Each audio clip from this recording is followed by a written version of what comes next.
In this segment, we're going to talk about the bisection method.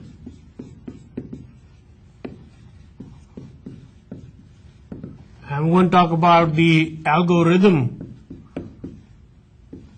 of the bisection method.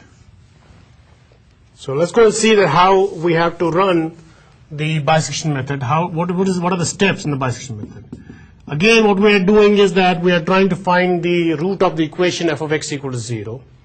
Or in other words, you might say that you're trying to find the 0 of the function f of x. Either way is a correct way of saying it.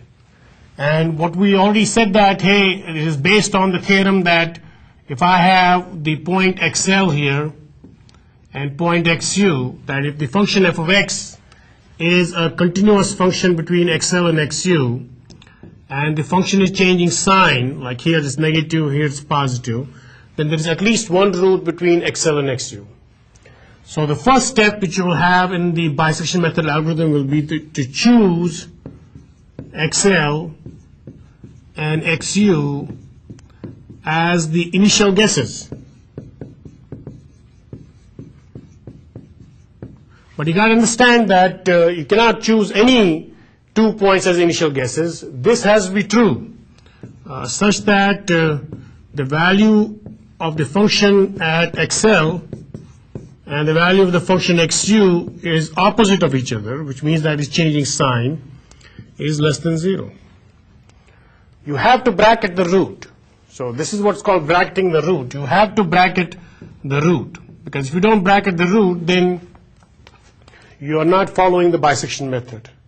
So it's very important to understand that the first step, even if somebody tells you, hey, go ahead and choose these as the initial guesses, you got to check whether the function is changing sign between those two initial guesses. Because if it's not, then it's not following the path which the bisection method requires you to do. Now what you're going to do is, what bisection method is based on is that once you have these 2 points, you're going to choose the midpoint between the two. You're going to choose the midpoint between the two, which I may call xm here. And that can be simply calculated by taking the average of the lower value and the upper value of the guess.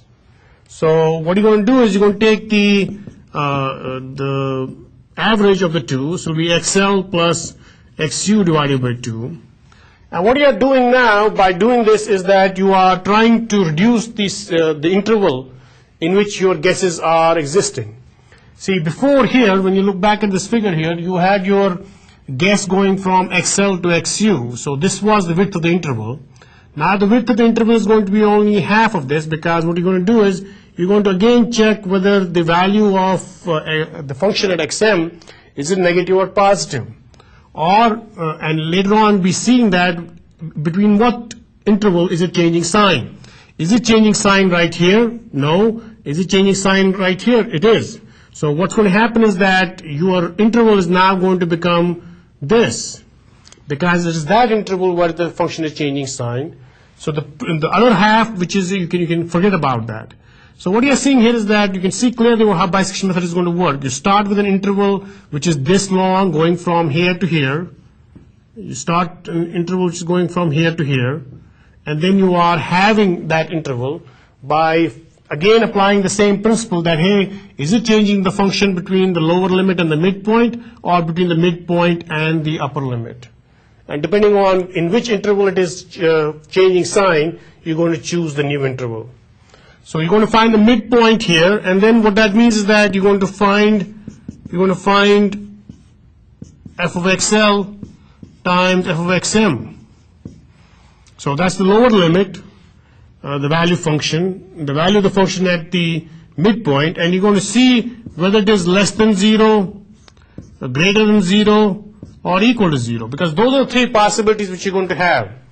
Because when you're going to calculate the value of the function at the lower limit and the midpoint now, there are 3 possibilities you're going to have. Either the function is changing sign between these 2 points, then you're going to get less than 0. Or the function is not changing sign between these 2 points, then you're going to get greater than 0. Or you're going to get that the function is that the multiplication of 2 function values is 0. In that case, then this is the root itself. So those are 3 possibilities which you're going to get. So let's go and write those down again. That what does that mean? So you have your XL here. So I'm going to just show you the x-axis. You have your XU here, and you have your xm here. And what you are trying to decide now, should this become the lower limit or should this become the upper limit? Because if this becomes the lower limit, then your new interval is this. If this becomes the upper limit, then your new interval is this. So it is a question of choosing the right interval. So this is what I'm going to do. I'm going to say if, let me not put 1 there. Let me just put a. If the value of the function at xl times the value of the function at xm is less than 0, if the value of the function xl times the value of the function xm is less than 0, then the lower limit stays as the lower limit and the upper limit becomes the midpoint. Because if we're changing sign between these 2 points, then this should become the upper limit. Now, the other possibility is that the value of the function at the lower limit and the function at the midpoint will be greater than 0. Then you know that it's not changing sign between this point and this point because it is greater than 0. So both the function values are negative or positive, so it's not changing sign. So it has to change the sign between these two. So then your lower limit will become your midpoint and your upper limit will stay as the upper limit. Now the third possibility, which is going to be purely a coincidence, it may happen in some cases, but very rarely, that you're going to get the value of the function at xl times the value of the function at the midpoint to be exactly equal to 0. So in that case, then we know that the root which you have found is an exact root, and the root will be xm, and you will basically then stop the whole process because you don't have to go any further because you already calculated what the root is. Now, once you have done that, you again go through the same process because you have now found out the new upper limit or lower limit.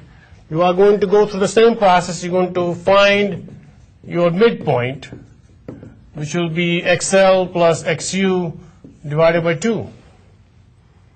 The only difference, so rather than saying go back to step 2, I'm going to say that, hey, go ahead and find out the midpoint again. And the reason why I'm saying that is because you have to now find also the relative approximate error, because now you have an initial guess, you have an initial value and a previous value. So the previous, so whatever you have to do is xm new, whatever the new value of the midpoint is, minus the old value of the midpoint is, or the estimate of the root is, divided by xm new. And what you're going to do is you're going to multiply this by 100 to get a percentage. And this is the value which you're going to check.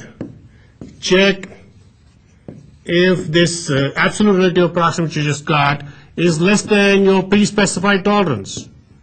Because when you're going to do any kind of iterative procedure where you're trying to find a better and better estimate of something, you got to have some pre-specified tolerance